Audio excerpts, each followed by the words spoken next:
Hi అండి. మనకి ఈ చలికాలం వచ్చిందంటే వంటగదికి పోవాలన్నా కొంచెం ఇబ్బందిగా అనిపిస్తుంది కదా. మార్నింగ్ చేసుకునే టిఫిన్ తినేటోళ్ళు ఉంటే ఈవినింగ్ టిఫిన్ కోసం పప్పులు నానేసుకొని వాటిని మిక్సీ పట్టుకోవాలంటే కొంచెం ఈ చలికి వంటగదికి పోవాలన్నా సాయంత్రం మార్నింగ్ ఇబ్బందిగానే అనిపిస్తుంది. చలి కూడా బాగా పెరిగిపోయింది కాబట్టి బాడీ హీట్గా ఉండాలి. హీట్గా ఉండటం కోసం చపాతీ కూడా చేసుకోవచ్చు.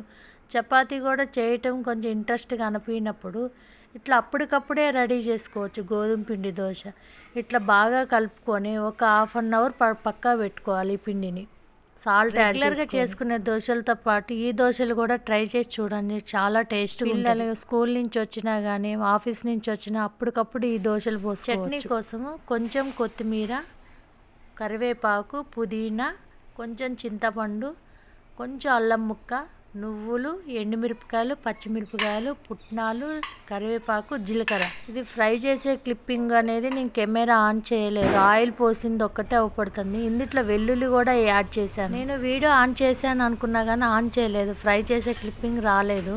దీంట్లోకి కొంచెం సాల్ట్ యాడ్ చేసుకోవాలి, కొన్ని వాటర్ పోసుకొని ఇది మిక్సీ పట్టుకోవాలి మెత్తగా. ఈ వీడియో నేను పెట్టడానికి కొన్ని వీడియోస్ ఉన్నాయి డిలీట్ అయినాయి.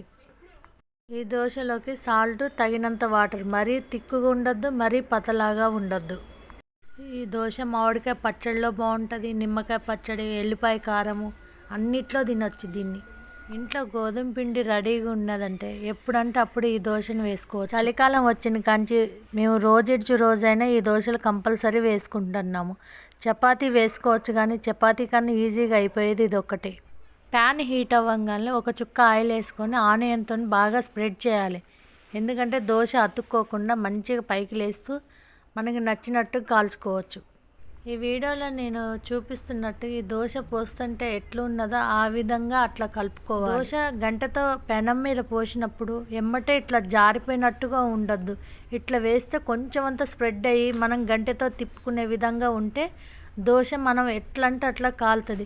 ఇది చపాతీయా దోశ అనేది కూడా అర్థం కాదు, మంచిగా ఉంటుంది. ఒక సైడ్ చూస్తే దోశలాగా ఉంటుంది, ఒక సైడ్ చూస్తే చపాతీలాగా ఉంటుంది, అట్లా కాలుతుంది ఈ దోశ. మీరు మొదటిసారిగా నా వీడియోలు చూసినట్టయితే నా ఛానల్ని సబ్స్క్రైబ్ చేసి లైక్ చేయండి. Please support my channel.